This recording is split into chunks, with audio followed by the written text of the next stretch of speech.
안녕하십니까. 원영 이정의 명리산책. 오늘 역시 흉살에 관한 말씀을 드리도록 하겠습니다. 오늘은 세 가지의 흉살에 관한 말씀을 드릴 건데요. 괴강살이라고 있어요. 이 괴강이라고 하는 것은 우두머리 괴자를 쓰고 있네요. 그래서 괴강살을 놓은 사람은 굉장히 기가 강한 그러한 면을 지니고 있습니다. 우선 괴강살을 네 가지로 판단하시는 분도 있고, 거기에 무술이라고 하는 것을 덧붙여서 5가지로 보시는 분도 있습니다. 저의 경우에는 이 괴강이란 뜻이 진과 수를 가리키는 것이기 때문에 저는 양간의 경우 이러한 진이나 수를 가지고 있다면 어느 정도의 괴강작용을 한다고 생각을 합니다. 이 괴강살은 어떤 우두머리, 근데 우두머리도 귀신의 우두머리예요. 그러니까 그 작용력이 만만치 않다, 그렇게 얘기를 하거든요. 진은 땅을 지배하는 귀신의 우두머리란 얘기고, 그 다음에 술이라고 하는 것은 하늘의 우두머리란 뜻입니다. 그러니 사람들이 이런 괴강살을 가지고 있으면 그 기질이 엄청 강하다, 그렇게 우리가 볼 수가 있겠죠.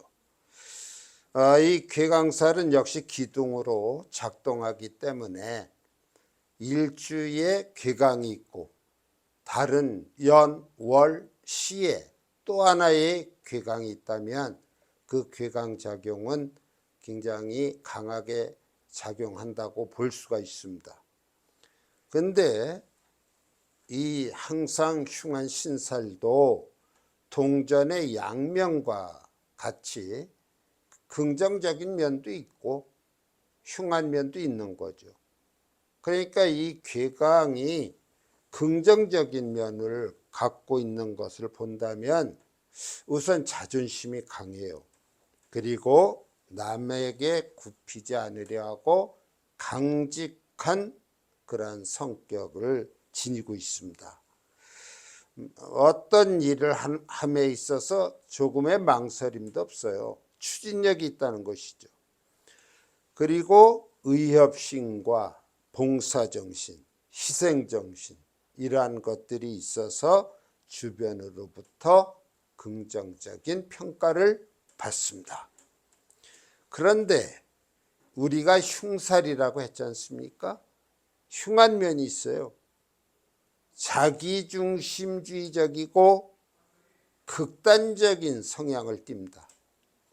또한 아주 그 태도의 돌변이 심합니다.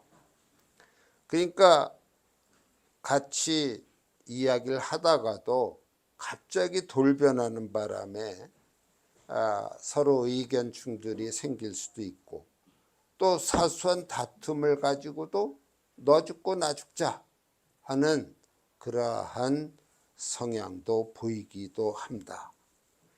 이러한 괴강살이 남자와 여자의 경우 그 작용할 때 좀 다르게 나타나는 면이 있는데요.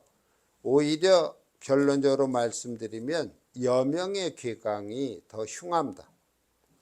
남자들의 경우는 괴강이 있음으로 해서 어떤 직장 생활이나 그 대인관계에 있어서 아주 괜찮은 그런 면을 지니고 있을 수 있어요. 그런데 여자의 경우는 활동성은 남자에 못지않게 좋을지 모르지만 남편을 극을 합니다. 직장에서도 남자 사원들과의 관계가 그리 썩 좋지 않아요. 그래서 어떻게 보면은 여자들의 경우도 남자들의 그 드센치고 예를 들면은 뭐 경찰이 된다든지 공부를 잘해서 판검사가 된다든지 의사가 된다든지 또는 군인이 된다든지 하면은 면회 감다.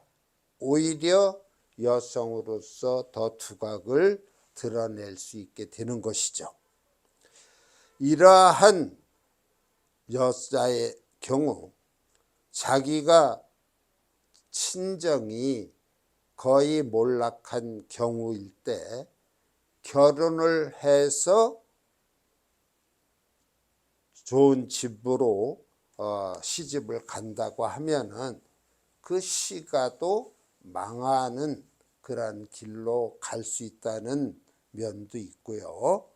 그렇기 때문에 제가 볼 때 이 여성의 경우, 특히 현대 여성의 경우 독립해서 혼자 살아가는 것도 나쁘지 않겠다.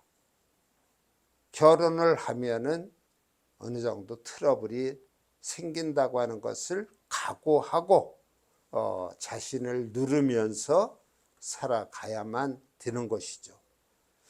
극단적인 예로 제가 상담한 분 중에 개강사를 3개의 기둥을 놓고 있는 분이 있었는데 그분은 우연인지는 모르지만 2명의 남자가 세상을 떠났어요. 자살을 했고 3번째는 살고자 하는 그런 의욕이 있어서 그런지 도망을 갔습니다.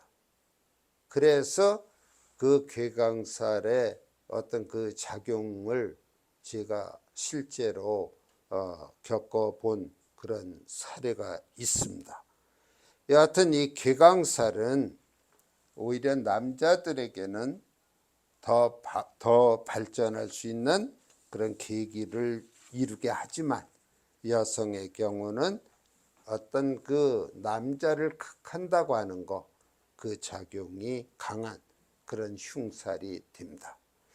자, 쾌강살은 이 정도로 말씀을 드리고 그 다음에 천라살과 지망살을 2개를 묶어서 설명을 드리겠습니다. 천라살이라고 한다면은 술과 해를 가리켜요. 우리가 천문성이라고도 부르는 것인데 여기서 이 술 글자는 하늘의 우두머리라는 뜻을 갖고 있습니다. 그 다음에 지망살 할 때 이 지는 땅의 우두머리다 그런 뜻도 있어요. 그러면은 이 우두머리들이 하는 일이 뭐냐? 잡아들이는 겁니다. 구속력을 갖는 겁니다. 하늘에다가 망을 둘러쳐서 하늘을 나는 짐승들을 잡을 수도 있고 그 다음에 지망살은 이 땅에서 어떤 달아나고자 하는 존재들을 잡아들이는 그물망이 될 수도 있습니다. 쉬운 예로서 어떤 범죄를 저질렀다고 한다면 우선 뭐 출국금지 같은 그러한 조치가 취해지지 않습니까?